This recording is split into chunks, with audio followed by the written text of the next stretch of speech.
Our first reading from the book of Genesis tells of a new Pharaoh who comes to power in Egypt, who knows nothing of Joseph. Joseph, who was sold into slavery and went to Egypt, but then became a powerful man in Egypt and a great leader amongst the people.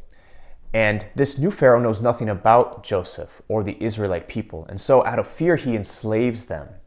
And in the end, we know that that doesn't turn out so well for Pharaoh or for the rest of the Egyptian people.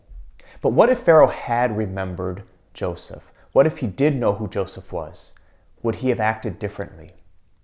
We see that memory plays such an important role in our lives on how we view other people and how we act now in the present. And it's so important for us to realize that the ways that we act now also form the history of the future.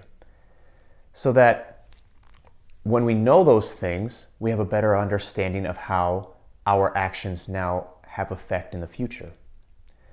Something that's been very helpful to me in my time in Marshalltown is learning history from people, to listen to stories about old St. Mary's or to listen to stories about St. Henry's as in its beginnings, in Haverhill, in being at Immaculate Conception. Also, just learning from the parish history book that we have. All of that is so helpful to me in the ways that I can interact with other people, in the ways that I understand our community, and it has the way that we understand ourselves and our faith and how it has grown here in the Marshalltown area. So we have to be always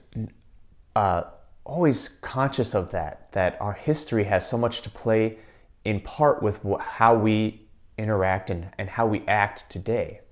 It's especially important when we go to Mass because we remember and celebrate and make present the sacrifice of Jesus on the altar.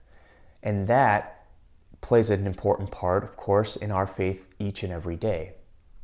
I'll remember my time here in Marshalltown with great love and affection because I was shown great love and affection here. And of course, because it's my first assignment, I'll always have a special place in my heart for it.